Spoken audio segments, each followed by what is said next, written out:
कैसे हो सब। वेलकम टू द कंपटीशन गुरु चंडीगढ़। जैसा कि आप सब जानते हैं केवीएस, टीजीटी, पीजीटी जितनी भी vacancies teaching non teaching I है उसके रिगार्डिंग हम जो है यहाँ पे कोचिंग जो है वो प्रोवाइड कर रहे हैं, बोथ ऑनलाइन और ऑफलाइन भी। ठीक है। अगर आपको किसी भी कोर्स के बारे में जानना हो या फिर किसी भी कोर्स के बारे में स्टडी मटेरियल लेना हो या फिर क्लासरूम कोर्सेज लेने हो या फिर रिकॉर्डेड कोर्स लेने हो या फिर टेस्ट सीरीज भी बाय करनी हो तो आप इस पे कांटेक्ट कर सकते हो। इस नंबर पे जो है आप कांटेक्ट कर सकते हो। ठीक है, इस नंबर पे आप कांटेक्ट कर सकते हो। तो जो मैं टॉपिक करा रहा हूँ वो एक्चुअल में जो है वो ये है पीजीटी फिजिक्स के लिए और टीजीटी साइंस और मैथमेटिक्स दोनों के लिए कंबाइन है, पर उसका थोड़ा एडवांस पार्ट है। जनरली ये पीजीटी फिजिक्स का ही टॉपिक है। ठीक है, तो उसमें हम आज डिस्कस करेंगे हीट के बारे में। अगर आपको डेमो लेना हो या फिर क्लासेस लेना हो आप स्क्रीन पे शो नंबर पे कॉल कर सकते हो। ठीक है, तो हम आज शुरू करेंगे हीट के बारे में, थोड़ा सा इसका कॉन्सेप्ट जानेंगे, किस तरह से क्या क्या कॉन्सेप्ट इसमें आते हैं वो चीज डिस्कस करेंगे और साथ में ही हम जो है थोड़े से न्यूमेरिकल देखेंगे इसके, वो नेक्स्ट टॉपिक में नेक्स्ट वीडियो में देखेंगे। ठीक है, अभी ओवरव्यू ले लेते हैं सब्जेक्ट का, क्या क्या हम इस पे डिस्कस करेंगे। ठीक है, तो हीट में सबसे पहले जो चीज आई वो आई है मेरे पास थर्मोमीटर, टेम्परेचर। ठीक है, टेम्परेचर कैसे मेजर करते हैं और टेम्परेचर होता क्या है जनरली, मुझे बताओ। ठीक है, इसमें जो चीज दी है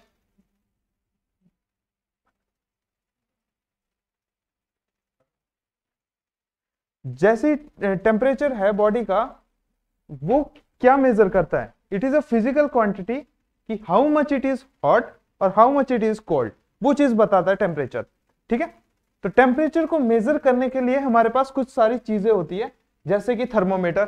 ठीक है, जनरली हम थर्मोमीटर से टेम्परेचर को मेजर करते हैं अपनी बॉडी का।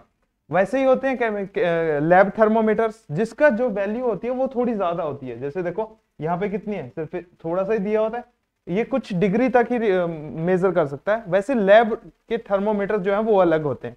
वो जनरली क्या करते हैं, किसी फिजिकल बॉडी को कितना हॉट है या फिर कितना कोल्ड है वो सब मेजर्स करते हैं। ठीक है, ये चीज हम मेजर करते हैं थर्मोमीटर से। अब थर्मोमीटर के कितने स्केल्स होते हैं वो चीज भी देख लो। ठीक है, वो कैसे करोगे, थर्मोमीटर को मेजर करने के लिए हमारे पास होते हैं डिग्री सेल्सियस, केल्विन स्केल और फारेनहाइट स्केल। ठीक है, तीन टाइप के स्केल होते हैं। ठीक है, ये तीनों साइंटिस्ट अलग अलग है, अलग अलग मेजर्स करते हैं जनरली क्वांटिटीज को। ठीक है, फारेनहाइट स्केल और केल्विन स्केल में जो डिग्री सेल्सियस और फारेनहाइट स्केल्स में जो रिलेशन है वो है degree Fahrenheit equal to 9/5 degree Celsius plus 32 degree. ठीक है, ये रिलेशन होता है अगर हमने फारेनहाइट से सेल्सियस में जाना है या फिर सेल्सियस से फारेनहाइट में जाना है तो ये मेजर होता है। इसके वैल्यू जो है एक ही पॉइंट पे इक्वल आती है, वो है -40 degree Fahrenheit equal to -40 degree Celsius. ठीक है, यहां पे ये दोनों वैल्यूज इक्वल होती है। जनरली ये क्वेश्चन भी आ सकता है कि किस पॉइंट पे जो हमारी डिग्री फारेनहाइट है या डिग्री सेल्सियस है वो इक्वल होता है, तो वो होता है -40। ठीक है, वैल्यू पे। और तीसरी बची है मेरे पास केल्विन। ठीक है, केल्विन कहां से शुरू होती है जनरली, केल्विन और डिग्री सेल्सियस में क्या रिलेशन है वो ये है 273, ये रिलेशन है। ठीक है, तो देखो दोनों रिलेशन हो गए, एक रिलेशन ये और दूसरा रिलेशन ये। ठीक है, दोनों रिलेशन जो है वो आपको स्क्रीन पे शो हो रहे हैं, आप इन्हें नोट कर लो अपने नोट्स में। ठीक है, तो ये था मेरे पास टेम्परेचर का कॉन्सेप्ट। ठीक है, ये सारा टेम्परेचर का कॉन्सेप्ट था। अब जो है नेक्स्ट स्लाइड में जो है वो मैं करूंगा बात थोड़े से एडवांस चीज की, वो है specific heat. Generally specific heat होता क्या है, स्पेसिफिक हीट जनरली होता है करली U अपॉन करली T एट कांस्टेंट प्रेशर या फिर टेम्परेचर। ठीक है, प्रेशर या फिर वॉल्यूम। ठीक है, जनरली वो चीज होती है। It is the ratio of amount of heat, यहां पे क्या है हीट, इसको ध्यान कर लो, heat which is required to raise the temperature of a given mass to a certain range of a temperature that same mass have some range of temperatures। ठीक है, generally हम इसको Q से भी डिनोट करते हैं, Q equal to MS dt specific heat, और CV से भी डिनोट करते हैं। ठीक है, जिसको बोलते हैं, और ये जो फॉर्मूला है इससे हमने एंट्रोपी निकाली। ठीक है, in the forms of entropy, और इसके जो डायमेंशन लिखे एंट्रोपी के, एंट्रोपी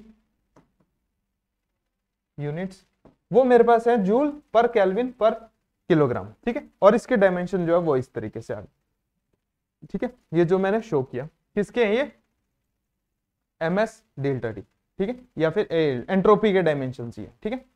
और नेक्स्ट चीज में जो है मैं जो बताऊंगा वो है मेरे पास थर्मल कैपेसिटी, ठीक है। थर्मल कैपेसिटी क्या हुई, जनरली किसी बॉडी का टेम्परेचर पे इतनी हीट दी जाए कि उसका टेम्परेचर जो है 1 डिग्री सेल्सियस से वो इंक्रीज कर सके, उसको बोलते हैं थर्मल हीट कैपेसिटी। उसका फॉर्मूला जो है वो इस तरीके से यहाँ पे डिनोट किया हुआ है, ठीक है, वो यहाँ पे जो है डिफाइन किया हुआ, ठीक है। इस जो है specific thermal heat capacity generally हुई क्या, mass of body multiply by specific heat, ठीक है, ये चीज हुई। उसके बाद जो है मेरे पास नेक्स्ट जो चीज है वो है principle of heat. Principle of heat का मतलब जैसे हीट को कुछ देने के लिए आपके पास, जैसे किसी बॉडी का टेम्परेचर बढ़ाने के लिए या फिर किसी बॉडी का टेम्परेचर जो है वो लो लाने के लिए जनरली या क्या होगा, हीट गेन होगा या हीट लॉस होगा, दो ही चीजें हो सकती है, इससे ज्यादा तो हो नहीं सकता। वही चीज यहाँ पे लिखी है। तो किसी टेम्परेचर पे लाने के लिए, बॉडी को किसी टेम्परेचर पे लाने के लिए मुझे जो थर्मल हीट है वो मुझे इस फॉर्म में लानी पड़ती है। ये जो फॉर्मूला है वो थर्मल हीट का है, प्रिंसिपल ऑफ थर्मल हीट के अंदर, ठीक है। वेर यहाँ एस क्या, स्पेसिफिक हीट, जनरली इसको बुक में लिखा होता है mc/dt, where dt is represented by T2 minus T1। T2 is final pressure and T1 is the lowering pressure, ठीक है। ये सारी चीजें जो है इसमें जो है वो डिनोट की है। तो नेक्स्ट जो चीज है मेरे पास वो क्या है, नेक्स्ट जो चीज है वो है मेरे पास specific heat. Generally specific heat को मैं किस तरह से डिनोट करता हूं, सीवी से, ठीक है। मतलब किसी बॉडी का टेम्परेचर जो राइज करना वो 10 डिग्री सेल्सियस राइज किया आपने, उस चीज को भी बोलते हैं जनरली स्पेसिफिक हीट, एक यूनिट में, ठीक है। दो टाइप से हो गए, specific heat at constant volume और specific heat at constant pressure, ठीक है। इन दोनों का रिलेशन Cp बाय Cv जो है वो होता है मेरे पास गामा के बराबर, या फिर हम उसको क्या बोल सकते हैं, Cp minus Cv equal to R, universal gas constant. अब जैसे आपको पता होगा आइडियल गैस कांस्टेंट में जनरली क्या होता है, Pv इक्वल टू nRT, ठीक है। वही ये चीज जो है R यूनिवर्सल गैस कांस्टेंट है वो जो इसके बराबर है, ठीक है। और universal gas constant for monoatomic के लिए जो है वो 1.67 है, डायटॉमिक के लिए वो 1.4 है, पॉलीएटॉमिक के लिए या फिर ट्राइएटॉमिक के लिए जनरली वो है 1.33। तो यहां एक जो नई चीज आई वो आई डिग्री ऑफ फ्रीडम, ठीक है, जहां से हम जो है मोनोएटॉमिक, डायटॉमिक, ट्राइएटॉमिक मॉलिक्यूल निकालते हैं।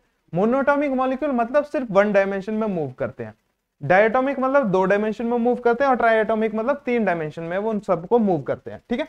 तो ये सब तो था इस चीज का। तो अब जो चीज मैं बताना चाहूंगा आगे वो है मेरे पास गैस लॉस, ठीक है, जहां से मेरे पास आइडियल गैस इक्वेशन बनी, ठीक है। उनके बारे में भी डिस्कस कर लेते हैं।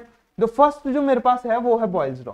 बॉयल्स लॉ क्या कहता है, बॉयल्स लॉ कहता है कि जितना ज्यादा आप प्रेशर बढ़ाओगे उतना ही कम जो है वॉल्यूम होता जाएगा, ठीक है। प्रेशर जो है इनवर्सली प्रोपोर्शनल टू है किसी के वॉल्यूम के, ठीक है। तो इसका ग्राफ जो है वो इस तरीके से दिखाई देता है, ठीक है। तो मतलब P is inversely proportional to POTIO proportional to V, ठीक है। P is inversely proportional to V। तो ये चीज है। अब इसके बाद ही जो है नेक्स्ट चीज में जो मैं बताऊंगा आपको वो है मेरे पास चार्ल्स लॉ। चार्ल्स लॉ क्या बोलता है, V is directly proportional to T, मतलब जितना ज्यादा वॉल्यूम बढ़ाते जाओगे उतना ही ज्यादा टेम्परेचर भी बढ़ता जाएगा, या फिर जितना वॉल्यूम घटाते जाओगे उतना ही टेम्परेचर भी घटता जाएगा किसी बॉडी का, ठीक है। वो ग्राफ दिया है जब प्रेशर कांस्टेंट है वो इस तरीके से, कहां से, PV इक्वल टू nRT। अब जब टेम्परेचर कांस्टेंट है और V बाई T का ग्राफ जो है तो मतलब प्रेशर कांस्टेंट, वो इस तरीके से इन टर्म्स ऑफ V और इन टर्म्स ऑफ T जो मेरे पास ग्राफ है वो यहाँ पे, ठीक है। चार्ल्स लॉ के बाद एक जो चीज है वो है गेलुसेक्स लॉ। गेलुसेक्स लॉ क्या बोलता था, P is directly proportional to T, ठीक है। तो उसका ग्राफ इस तरीके से जब वॉल्यूम मेरे पास क्या है, कांस्टेंट। ये सारी जो इक्वेशंस है वो आइडियल गैस इक्वेशन के लिए है जनरली, ठीक है। और उसके बाद जो है वो है एवोगैड्रोस लॉ। इसमें क्या होता है, V is directly proportional to N। N क्या है, number of molecules. Avogadro's law जो यहाँ पे दिखा है स्क्रीन पे देखो, 6.022 into 10⁻23 एटम्स या ग्राम्स पर एटम, ठीक है। जो आइडियल गैस इक्वेशन बनी वो मेरे पास बनी प्रेशर, वॉल्यूम, टेम्परेचर और गैस कांस्टेंट से, वो यहाँ पे आ गई। ये जो N है ना, ये है नंबर ऑफ मोल्स या फिर नंबर ऑफ एटम्स। तो वो कितने होते हैं, उनका mass divided by total mass of a system. वो मैं इस तरीके से भी डिनोट कर सकता हूं, ठीक है, where R is the universal gas constant. जैसे ये चीज होगी, उसके बाद जो है मैं बताऊंगा क्रिटिकल टेम्परेचर और क्रिटिकल प्रेशर के बारे में। जनरली क्रिटिकल टेम्परेचर और क्रिटिकल प्रेशर ये क्या हुआ कि किसी पॉइंट के बाद हम ना ही डिफाइन कर सकते हैं कि वो सॉलिड में कन्वर्ट हो सकता है या गैसेस को, या फिर गैसेस से सॉलिड, या फिर सिमिलरली टू लिक्विड, ठीक है, वो पॉइंट होता है क्रिटिकल पॉइंट, ठीक है। क्रिटिकल प्रेशर का जो टेम्परेचर के साथ जो रिलेशन है आर के साथ, वो 8a/27 RB है। सिमिलरली प्रेशर का रिलेशन जो है, और सिमिलरली जो क्रिटिकल वॉल्यूम का रिलेशन है वो चीज है। तो अब जब मैं इनका रेशियो निकालूंगा तो वो मेरे पास 8/3 आता है, और सिमिलरली जो बॉइल्स टेम्परेचर है ना, वो मेरे पास A/RB के बराबर आता है। तो जैसे ये सब आए, उसके बाद मेरे पास एक चीज आई जो मैंने पहले कहा था, वो था degree of freedom. Degree of freedom जो है हम कैलकुलेट करते हैं 1 डायमेंशन में भी, 2 डायमेंशन में भी, और 3 डायमेंशन में। उसमें जो है मोनोएटॉमिक जो है वो जनरली फॉलो करता है 1 डायमेंशन, जिसमें सिर्फ ओनली 3 ट्रांसलेशन मोशन होते हैं। और डायटोमिक जो होता है वो करता है 2 डायमेंशन, और 3 डायमेंशन में भी हो सकता है जनरली, ठीक है। और तो ये जनरली करता है 3 डिग्री ऑफ फ्रीडम और 2 रोटेशनल, 3 ट्रांसलेशनल और 2 रोटेशनल। अगर टेम्परेचर बढ़ता जाए तो इसमें 2 वाइब्रेशन जो है वो भी ऐड हो जाती है, ठीक है। सिमिलरली जो ट्राइटोमिक मॉलिक्यूल है वो तीनों डायरेक्शन का यूज करेगा, उसमें ट्रांसलेशन भी होगी, रोटेशनल भी होगी और वाइब्रेशनल भी होगी। अब जैसे देखो इस डायग्राम में समझो, एक डायरेक्शन को मूव किया, इधर को मूव किया और इधर को मूव किया, ये मोशन हो गया ट्रांसलेशन। अगर वो घूम रहा है किसी एक डायरेक्शन की साइड को या फिर दूसरी डायरेक्शन की साइड को, उसको वो बोलते हैं रोटेशनल। अब जो ये मोशन जो चेंज हुआ, देखा ऊपर नीचे हुआ ना, ये देखो इधर इधर, इस मोशन को बोलते हैं जनरली, मैंने डिफाइन करने के लिए बताया आपको, वाइब्रेशनल मोशन, ठीक है। ये सारी चीजें जो है मैंने इस डायग्राम में दिखा दी। अब देखो degree of atomic for monoatomic के लिए क्या था, F इक्वल टू 3 जनरली, ठीक है। और डायटोमिक के लिए कितना था 5, और पॉलीएटॉमिक के लिए कितना था 7। अगर जैसे जैसे मैं टेम्परेचर बढ़ाता जाऊं तो डायटोमिक के लिए मेरे पास आ जाएगा हाई टेम्परेचर के लिए 7, और उसके लिए आ जाएगा 9, ठीक है। यहाँ जो पॉलीएटॉमिक के लिए जनरली डिग्री ऑफ फ्रीडम जो है वो 6 हो जाता है। ये कहां से करते हैं degree of freedom, 3n - k से करते हैं, ठीक है। 3n, n मतलब नंबर ऑफ एटम्स, k मतलब किस किस डायरेक्शन में वो वाइब्रेशनल कांस्टेंट जो मूव कर रहा है, ठीक है। वो ये सारी चीजें इसमें जो है डिफाइन कर सकते हैं, ठीक है। अब आपको थोड़ा आइडिया तो लग ही गया होगा, यहाँ पे ओवरव्यू मिल ही गया होगा इसका, ठीक है। फिर उसके बाद आता है मेरे पास इक्विपार्टीशन एनर्जी। इक्विपार्टीशन एनर्जी होती क्या है जनरली, मतलब किसी मॉलिक्यूल्स को मूव करना इन 3D, उसको बोलते हैं इक्विपार्टीशन एनर्जी, ठीक है। अगर एनर्जी जो है उसका स्क्वायर टर्म है ना, वो हमेशा एनर्जी को देता है कॉन्ट्रीब्यूशन ½ kT के बराबर, ठीक है। अब जैसे कोई मोशन बॉडी मूव कर रही है, ठीक है, वो कैसे करेगी, जो या फिर उसके पास 2 ही टर्म होगी, काइनेटिक एनर्जी होगी या पोटेंशियल एनर्जी की।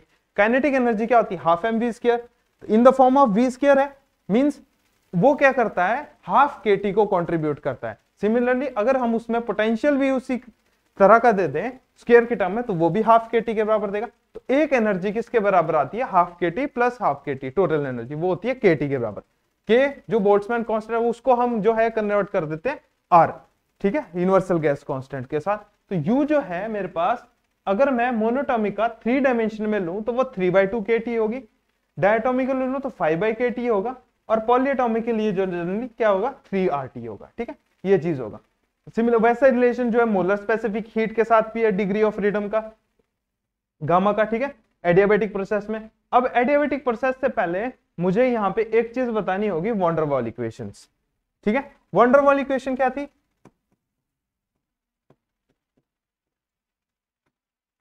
V - NB = nRT। ये मेरे पास कौन सी इक्वेशन है, van der Waals equation, van der Waals equations, ठीक है।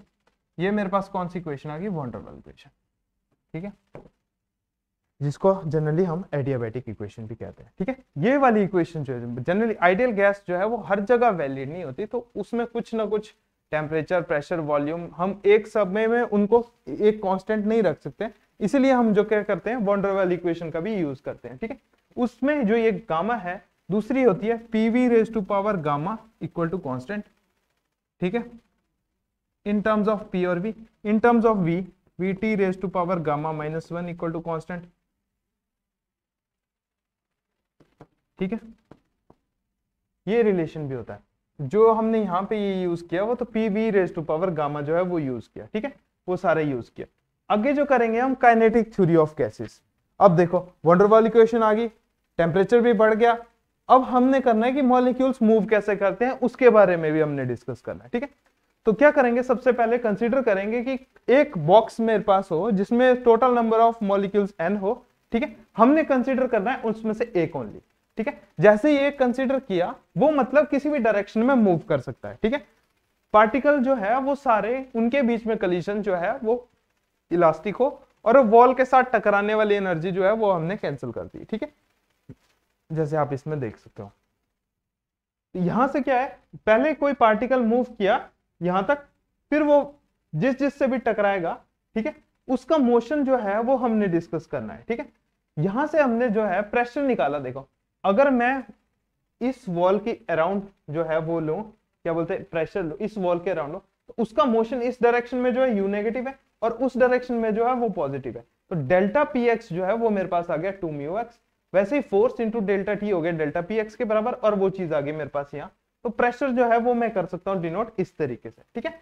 इस फॉर्मूले में जो प्रेशर जो है वो मैं इस तरीके से डिनोट कर सकता हूँ। जब मेरे पास जो पार्टिकल है यहाँ पे वो यहाँ से यहाँ को जा रहा है और वापिस जो है वो यहाँ से यहाँ को आ रहा है, ठीक है, उसका मोशन जो है जनरली हमने कैलकुलेट करना है, ठीक है।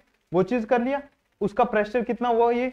उसके बाद उसमें काइनेटिक थ्योरी में आती है मेरे पास तीन चीजें, root mean square, mean square और एवरेज, ठीक है। रूट मीन स्क्वायर का रिलेशन जो है वो यहाँ है 3 kT/m। सिमिलरली मीन का रिलेशन जो है 8/p kT/m, 8/pi kT/m। Similarly average का जो है वो होता है 2 kT/m, मोस्ट प्रोबेबल जिसको हमने बोला। तो इन तीन के बीच में रिलेशन होता है इस तरीके से, ठीक है। उसके बाद जो रिलेशन है वो है मीन फ्री पाथ का।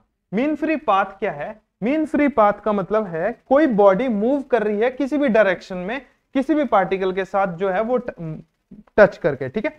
जैसे वो मूव कर रही है वो चीज मुझे बताती है कि पार्टिकल का जो मोशन है वो है रैंडम मोशन। क्या है, वो कहीं भी किसी भी पार्टिकल के साथ टकरा के, देखो जैसे ये है रेड वाला जा रहा है, उसका मोशन जो है वो हम डिफाइन नहीं कर सकते और किसी पार्टिकल का मोशन हम डिफाइन नहीं कर सकते, ठीक है। वो किसी भी रैंडम डायरेक्शन में मूव कर सकता है, उसको बोलते हैं मीन फ्री पाथ। उसको हमने डेल्टा लैम्डा से डिनोट किया, वो है kT/√2π sigma square p, where sigma is the area of cross section, जितना हमने लिया, ठीक है, उसके अंदर जो है एरिया ऑफ क्रॉस सेक्शन, वो चीज हो गया। अब यहाँ पे ट्रांसपोर्ट फिनोमिना जो है वो भी हमने डिस्कस कर दिया, वो हम इस फॉर्मूले से डिनोट करते हैं mu बार, मतलब मीन एवरेज, उन सब पार्टिकल्स का मीन एवरेज, ठीक है, वो चीज भी हमने यहाँ पे डिस्कस कर दी। तो ये जो टॉपिक था वो था हमारा हीट के ऊपर। ऐसे ही हम डिस्कस करेंगे इसके क्वेश्चंस भी और अगले टॉपिक्स को भी, ठीक है। अगर आपको डेमो लेना हो या फिर कोर्सेज लेना हो आप इस नंबर पे जो है कॉन्टेक्ट कर सकते हो, ठीक है। जैसे ही आपको टॉपिक ठीक लगे या फिर जो चीज भी लगे वो बता।